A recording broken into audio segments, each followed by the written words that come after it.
साहेब एका सशक्त लोकशाहीमध्ये आपण भारतरत्न डॉक्टर बाबासाहेब आंबेडकरांचं संविधानाच्या मध्ये जर त्या चौकटीत काम करायचं ठरवलं तर प्रत्येकाला इलेक्शन लढायचा अधिकार या देशात भारतरत्न डॉक्टर बाबासाहेब आंबेडकरांनीच त्यांच्या संविधानात दिलेला आहे आणि आपण सगळे लोकशाहीवर प्रेम करणारे विश्वास ठरणारे लोक आहोत।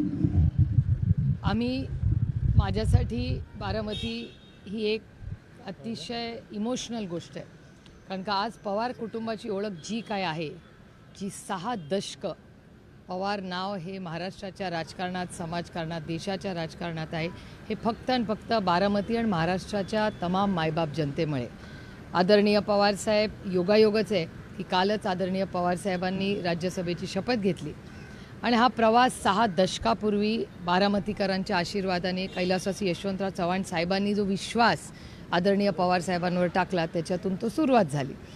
आणि अर्थातच माननीय अजितदादा हा माझा मोठा भाऊ होता आणि माझा भाऊ गेल्यानंतरचं हे इलेक्शन आहे, त्याच्यामुळे अर्थातच आमच्यासाठी ही एक इमोशनल गोष्ट आहे। आम्ही आमच्या घरातला कर्ता पुरुष आणि माझा मोठा भाऊ आम्ही गमावला आहे आणि त्या गोष्टीला 2 महिने देखील झालेले नाही आहेत। अजूनही त्या दुःखातून आम्ही बाहेरही पडले नाही आहेत। म्हणजे आशा काकी काय दुःखातून जात आहेत किंवा माझ्या बहिणी असतील, आमचं कुटुंब असेल, हे आम्हालाच माहिती। सगळे कामाला लागलेले आहेत, पण दादा नाही ह्याचं दुःख अर्थातच आयुष्यभर आम्हाला राहील। आणि ह्या परिस्थितीमध्ये अर्थातच आम्ही बारामतीला कॅन्डिडेट देणार नाही हे आम्ही आधीच स्पष्ट केलं होतं। आता बाकीच्यांनी काय करायचं, एका सशक्त लोकशाहीमध्ये प्रत्येकाचा तो वैयक्तिक आणि त्यांच्या राजकीय पक्षाचा तो विषय असतो। आणि आता राज्यसभेच्या इलेक्शनच्या वेळेस आपल्याला आठवत असेल तेव्हा सगळ्यांचेच, म्हणजे मी जाहीरपणे महाविकास आघाडीचे आभार मानतेच, पण आमच्या विरोधात पक्षात भारतीय जनता पक्ष असेल किंवा शिंदेंची सेना असेल, आम्ही सगळ्यांनीच एकत्र मिळून चर्चा केली।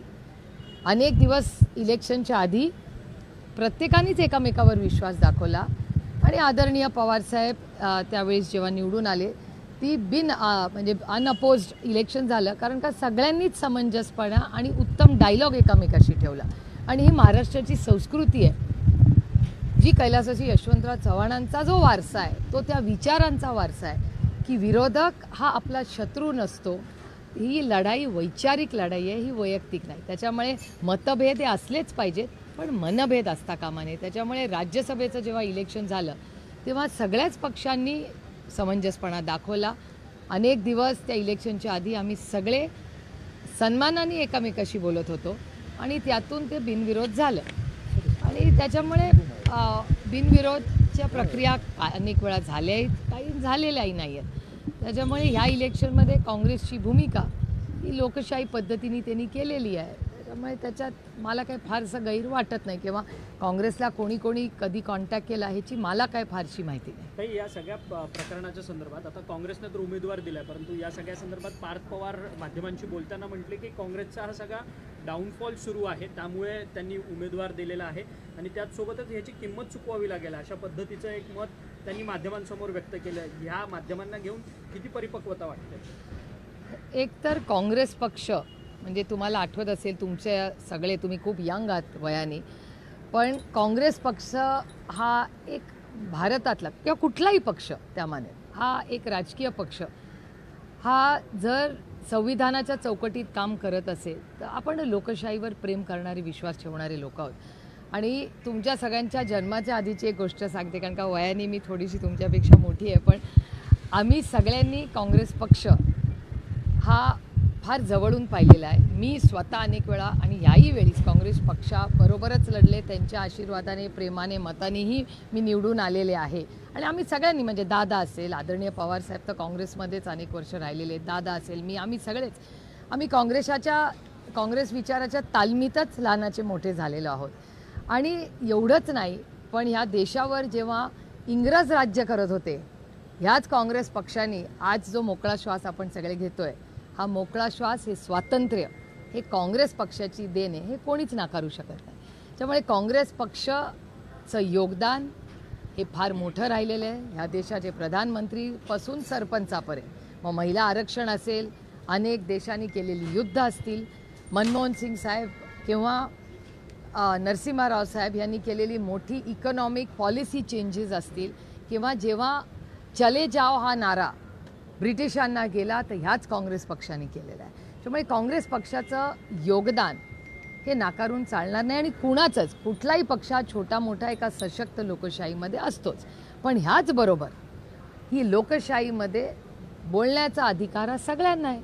त्याच्यामुळे लोक त्यांची मतं मांडत असतात. परंतु पार्थ पवार चुकले नाही का या वक्तव्यामुळे? पार्थ पवार चुकले नाही का? त्यांच्या वक्तव्याला की हे खूप इमॅच्युअर बालिश असं वक्तव्य आहे. ज्यांनी आजपर्यंत एक व्यवस्थित भाषण सुद्धा केलेलं नाही ते तो नेता काँग्रेसला काय सांगतोय असं काँग्रेसच्या ऑफिशियल ट्विटर हँडलवरून ट्विट कृतज्ञ म्हटलेलं आहे. एक तर मला असं वाटतं हा प्रश्न मला विचाराव्याच्याऐवजी राष्ट्रवादी काँग्रेस पक्ष, अजित पवार गट जो आहे त्या गटाच्या नेत्यांना तुम्ही विचारलं पाहिजे, कारण का त्यांच्या एका खासदाराचं ते मत आहे.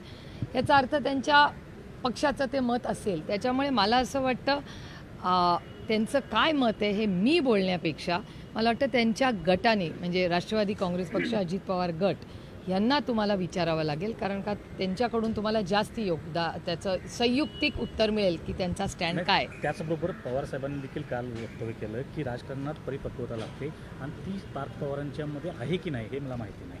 हे बघा, आदरणीय पवारसाहेब कर्तृत्वानी, वयानी, नात्यानी सगळ्याच बाबतीत माझ्यापेक्षा मोठे आहेत. आणि ज्या संस्कारात मी वाढले, आपल्यापेक्षा वयानी जी कोणी व्यक्ती मोठी असेल, जी कोणी नात्यानी, वयानी, पदानी किंवा कर्तृत्वानी, ह्यांनी एकदा बोलल्यावर आपण काहीच बोलायचं नसतं. ह्या संस्कारात माझ्या आईनी आणि माझ्या कुटुंबाने मला वाढवलंय. तुम्ही सहमत आहात? तुम्ही सहमत आहात? एक तर कौटुंबिक सल्ला चॅनलवर दिला जात नाही, हा घरात दिला जातो. म्हणजे माझ्या मुलांना सल्ला द्यायची वेळ आली तर ती मी काही चॅनलवर येऊन सांगणार नाही आहे. ते मी माझ्या मुलांना घरात काय सांगायचं ते सांगेन. त्याच्यामुळे कौटुंबिक आणि सल्ला, या सल्ला हा एक वेगळी गोष्ट आहे आणि कौटुंबिक सल्ला ही वेगळी गोष्ट आहे. यातील एक सगळ्यात महत्त्वाची बाब म्हणजे जरी तुमचे दोन वेगळे पक्ष असले तरी तुम्ही कुटुंब म्हणून तुम्ही सर्व मंडळी एक आहात. अशा वेळी काँग्रेसमध्ये तुमचे हितसंबंध किंवा काँग्रेसमध्ये वरिष्ठांशी खूप वन टू वन सगळ्यांचं चांगलं आहे तुमचं.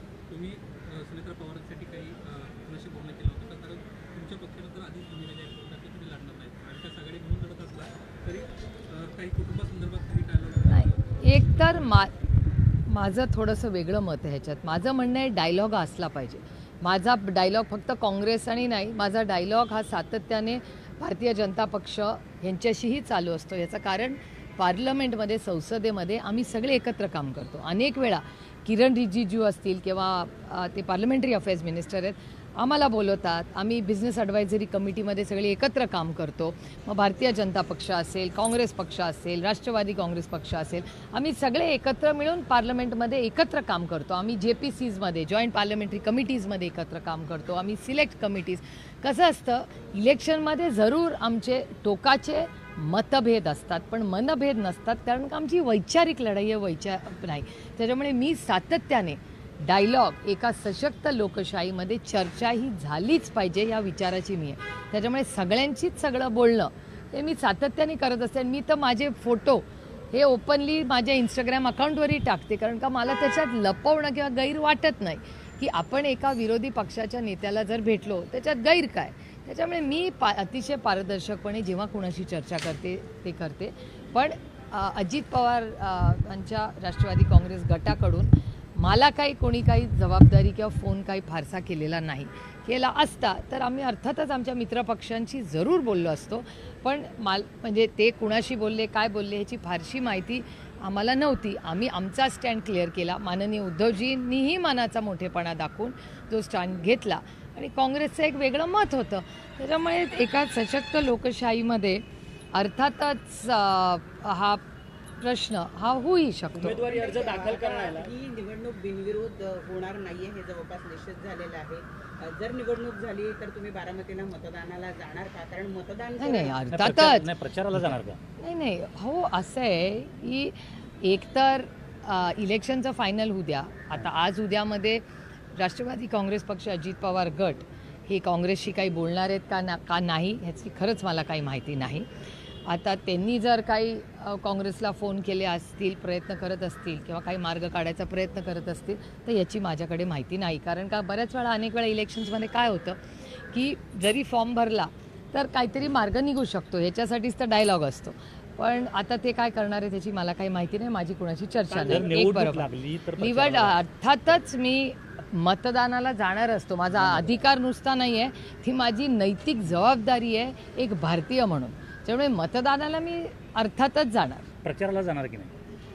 हो, प्रचारांचा एकतर म्हणजे तुम्ही त्यांच्या पक्षाच्या वतीने मला आमंत्रण देत आहे का? पण मतदानाला जाणार आहात तुम्ही? नाही, मतदानाला माझा तो अधिकार संविधानाने दिला आहे. तुमच्या पक्षानं पाठिंबा दिलेला आहे, बिनशर्त पाठिंबा. नाही, आम्ही बिनविरोध दिलेला आहे. तुम्ही त्या पक्षाचे स्पोक्सपर्सन म्हणून मला जर विचारत असाल तर तुम्ही आमंत्रण देत असाल तर मला एक उत्तर आहे.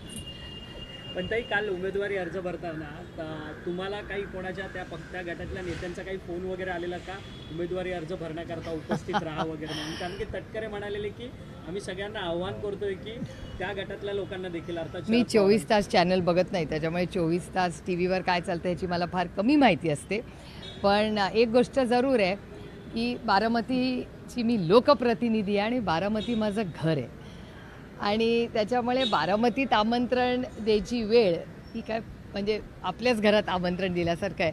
पण माननीय भुजबळ साहेब आणि माननीय आदरणीय दिलीप वळसे पाटील हे आदरणीय पवार साहेबांच्या घरी आले होते आणि बारामतीला तुम्ही या असं आमंत्रण आदरणीय पवार साहेबांना आणि सुप्रिया सुळेंना माननीय भुजबळ साहेब आणि माननीय दिलीप वळसे पाटलांनी बारामतीला तुम्ही या असं आमंत्रण आदरणीय पवार साहेबांना आणि मला हे ते करून गेले. अर्ज भरण्यासाठी बारामतीला या असं आमंत्रण ते करून गेले आम्हाला. पण आदरणीय पवार साहेबांचा शपथविधी काल दिल्लीला होता, त्याच्यामुळे आदरणीय पवार ते तुम्ही लाईव्ह दाखवलंच तुमच्या चॅनलवर, त्यामुळे असं घटना घडल्या आहेत. काही असं कळतंय की काँग्रेसने त्यांच्या कॅन्डिडेटला अर्ज मागे घ्यायला सांगितलेला आहे, अजून ती प्रोसिजर नाही झाली तरी मागे घ्यायला सांगितलं आहे असं कळतंय. चांगली गोष्ट आहे, मग चांगली गोष्ट आहे तसं होत असेल तर. मला यातली खरंच काही माहिती नाही, कारण का संघटनेच्या मीटिंग्ज आज आहेत, कालही दिवसभर आम्ही त्याच गडबडीत होतो कामामध्ये, त्यामुळे पुढे काय झालं आहे याची मला खरंच फारशी काय माहिती नाही. आणि वर्तमानपत्रात आज ज्या काही बातम्या आल्या आहेत त्याच्यात आज ऑइलची प्राईस इतकी प्रचंड वाढते आहे रोज, आणि पुढे काय इकॉनॉमिक क्रायसिस भारतात होणार आहेत, LPGचे विषय असतील, हे खूप महत्त्वाचे प्रश्न आणि आव्हानं आज राज्य आणि देशासमोर आहेत. त्यामुळे तीही कामं आणि संघटनेची कामं या कामात मी स्वतः व्यस्त असल्यामुळे मला बाकीची खरंच काय माहिती नाही. ताई, काल अंजली दमन यांनी पत्रकार परिषदेत एक मोठा खुलासा केला की त्यांनी सांगितलं की अजित पवार यांचा दुर्दैवी विमान अपघातात मृत्यू झाला त्यावेळेस 18 जानेवारीच्या आदल्या दिवशी आणि त्याच्यानंतर खरं तर समता पतसंस्थेच्या अकाउंटवरतून अनेक पैशांच्या ट्रान्झॅक्शन जे आहेत त्या झालेल्या होत्या, अशा पद्धतीची माहिती त्यांनी समोर आणलेली आहे. आणि या सगळ्या पैशाच्या ट्रान्झॅक्शन ज्या आहेत त्या अशोक खरात यांच्यासोबत सगळ्या लिंक्स आहेत, अशा पद्धतीची माहिती समोर आहे. या प्रश्नाची सगळ्याची उत्तरं माननीय मुख्यमंत्रीच देऊ शकतात, कारण का SIT जी स्थापन झाली आहे त्याच्यात माननीय मुख्यमंत्र्यांचंच डिपार्टमेंट ह्याचं मॉनिटरिंग करतं आहे. आणि मला असं वाटतं केंद्र सरकारचं पण इंटरव्हेन्शन आलं असं वर्तमानपत्रात काल आलं होतं, आज सकाळी मी वाचलं. त्याच्यामुळे ED, CBI वगैरे अशा काही गोष्टी आजच्या वर्तमानपत्रात आलेल्या आहेत. त्याच्यामुळे महाराष्ट्र सरकार आणि केंद्र सरकारच्या एजन्सीज या एकत्र मिळून काहीतरी हवाला वगैरे अशा गोष्टी वर्तमानपत्रात आज वाचल्या मी. त्यामुळे एकीकडे एक मोठं एक्सप्लॉयटेशनचं स्कॅन्डल, दुसरीकडे हवालाचं स्कॅन्डल आणि अशा बऱ्याच गोष्टी म्हणजे धक्कादायक, म्हणजे आपल्याला विश्वासच बसत नाही, असं वाटतं एखादी TV सिरियल बघतोय का काय, अशा गोष्टी तिथे येत आहेत. म्हणजे वास्तवतेत अशा गोष्टी तुमच्या आणि माझ्या सुसंस्कृत महाराष्ट्रामध्ये, छत्रपतींच्या महाराष्ट्रात, शाहू फुले आंबेडकरांच्या महाराष्ट्रात, दाभोळकरांच्या महाराष्ट्रात, जिथे अंधश्रद्धा निर्मूलनाचं एवढं मोठं काम झालेलं आहे, तिथे आज या गोष्टी होत आहेत. आणि त्याच्यात ED, CBI, SIT ह्या सगळ्या गोष्टी आल्या आहेत. त्यामुळे मला असं वाटतं माननीय मुख्यमंत्रीच आपल्याला पारदर्शकपणे सांगू शकतील की नक्की काय होतं आहे. दमनिया यांनी अजून एक आरोप केला आहे की जवळपास 100हून अधिक कॉल ह्या रुपाली चाकणकरांना झालेत, त्यातले अजून त्याच्यातले 8 कॉल्स सुनील तटकरेंबरोबर झाले आहेत, त्यापैकी 32-33 कॉल्स हे एकनाथ शिंदेंबरोबर झालेत. हे CDR जो डेटा आहे तो अंजली दमानिया यांच्यापर्यंत पोहोचतोय, त्या सगळ्या संदर्भात देखील अनेक जणांनी प्रश्न उपस्थित केले की हे CDR नाही, हे बघा, ते लीक होत आहेत म्हणजे यंत्रणेतूनच येत आहेत ना, त्याच्यामुळे यंत्रणेला तुम्ही हे प्रश्न विचारले पाहिजेत. मला एखादी माहिती आली तर ती माझ्या पदरात पडते, कारण का कोणीतरी सिस्टममधून लीक करते ना, मला थोडी ॲक्सेस आहे त्या सिस्टमचा. त्याच्यामुळे अंजली ताईंना जी माहिती येते ते सिलेक्टिव्ह लिकेज कोड करते, हे काय फार रॉकेट सायन्स नाही आहे. ताई, याच्यामध्ये त्यांचं असं म्हणणं होतं की जर AI टेक्नॉलॉजीचा वापर केलेला आहे तर मी यामध्ये विशेष काही नाही आहे CDR येतं तुमचा जर अभ्यास आहे असं परत होऊ शकतं का, किंवा काही CDR असं म्हणू उपलब्धता आहे शकतो. का? कारण महाराष्ट्रामध्ये CDR उपलब्ध होत नाही तुम्हाला पोलिसांशिवाय, ते पण DCP रँकचे जर अधिकारी असतील तर त्यांनाच अधिकार आहेत काही विशिष्ट केसेससाठी. मला असं वाटतं की ह्या सगळ्या गोष्टी एखाद्या यंत्रणेमध्ये कशा कुणाकडे गेल्या हे काय फार अवघड नाही आहे मिळालं, किंवा यंत्रणांच्याच थ्रूज लिकेज होत आहेत का नाही होत आहेत काय कळत नाही. मला असं वाटतं हम लोग आम खाएंगे पेड़ क्यों गिनना है. माझं म्हणणं आहे की या देशामध्ये या राज्यामध्ये महिलांच्यावर होणारे अत्याचारचा पर्दाफाश झाला आहे. इल्लीगल हवालाच्या केसेस, जर एक्सप्लॉयटेशन थांबवून हे हवालाचे कुणाचे पैसे 2 नंबरच्या धंद्याचे हे सगळे जर महाराष्ट्राला कळणार असेल तर पारदर्शकपणे माननीय मुख्यमंत्र्यांनी राज्याला ह्याची इन्क्वायरी करून पारदर्शकपणे राज्याला आणि राज्याच्या महिलांना न्याय मिळवून द्यावा, एवढीच आमची अपेक्षा. आणि एक नोटबंदी झाली आणि एवढी मोठी नोटबंदी या देशात झाली, मग एवढं कॅशचं ट्रान्झॅक्शन आणि हवाल्याचं ट्रान्झॅक्शन हे होतं आहे कुठून. आणि हे जर होत असेल तर मला हा इश्यू माननीय आदरणीय निर्मलाजींपर्यंत पोचवायला लागेल, कारण का आदरणीय माननीय प्रधानमंत्र्यांच्या अतिशय जिव्हाळ्याचा विषय म्हणजे नोटबंदी. माननीय मोदीजींनी नोटबंदी याच्यासाठीच केली की नंबर 2चे धंदे बंद व्हावे. पण जर मोदीजींनी एक त्यांना लाईन दिली आहे, निर्मलाजी नोटबंदीबद्दल सातत्याने बोलतात, तर मग महाराष्ट्रामध्ये नोटबंदी न होता हे हवालाचे कॅश पैसे कुठून येत आहेत याची इन्क्वायरी झाली पाहिजे. आणि ही इन्क्वायरी मी माननीय अमित शहाजी आणि माननीय निर्मलाजी यांच्यापर्यंत जरूर पोचवणार आहे. कारण का हे मोदीजी ते फक्त म्हणजे एका पक्षाचे प्रधानमंत्री नाही, देशाचे प्रधानमंत्री.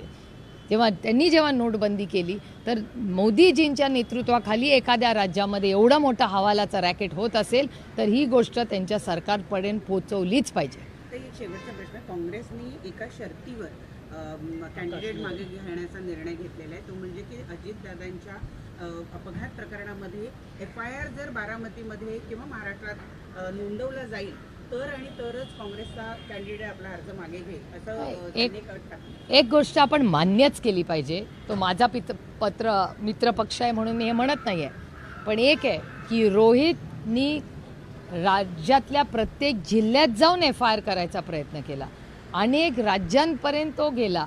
त्याला काँग्रेसच्या सरकारनीच रोहितला साथ दिली आणि अजितदादाच्या दुर्दैवी मृत्यूनंतर कोणीही FIR करायला तयार नव्हतं.